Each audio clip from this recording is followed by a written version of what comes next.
Putin की यात्रा जितनी भारत के लिए खास थी, दुनिया के लिए भी खास थी, ये तो आप और हम जानते हैं। ये मतलब वैसा था जैसे कहीं पर कहते हैं ना कोई सेलिब्रिटी मैरिज है, तो उसमें जितना ज्यादा शहर सज रहा होता है कि साहब बहुत इस हमारे शहर में फलानी जगह पर शादी हो रही है, या फिर कोई बड़ा आयोजन क्रिकेट का हो रहा है, या फिर कोई बड़े नेता की रैली हो रही है, या फिर कोई किसी सिंगर का आयोजन हो रहा है, तो वैसे ही आयोजन में जब किसी राजनेता का इस तरह से आगमन हो जिसको पूरी दुनिया देख रही हो, तो आयोजन तो बड़ा कहा ही जाएगा। तो अपने साहब पुतिन आए थे, तो वहां से निकलकर जब जाने लगे, कौन छोड़ने गया था?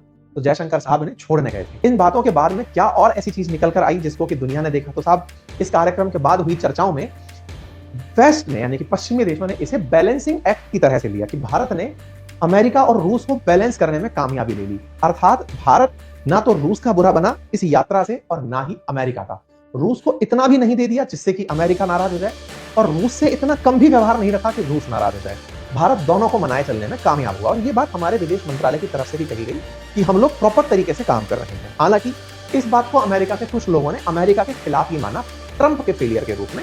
सोचो, जो ट्रंप कह रहे थे कि मैं आइसोलेट कर दूंगा पुतिन को, वो भारत में शान के साथ आए हैं, रेड कार्पेट वेलकम लिया है। इस तरह के वीडियोस भी बाहर निकल कर आए वैश्विक मीडिया में। जैसे एक वीडियो काफी वायरल रहा फ्रांस 24 का, जिसमें वो इस बात को कह रहे हैं कि भारत जैसी बड़ी अर्थव्यवस्था जो इतनी तेजी से आगे बढ़ती हुई आ रही है, पुतिन वहां पर इतना सम्मान पाते हैं, तो वैश्विक रूप से अगर आइसोलेट कोई हुआ है तो लग रहा है कि यूरोप आइसोलेट हो गया है।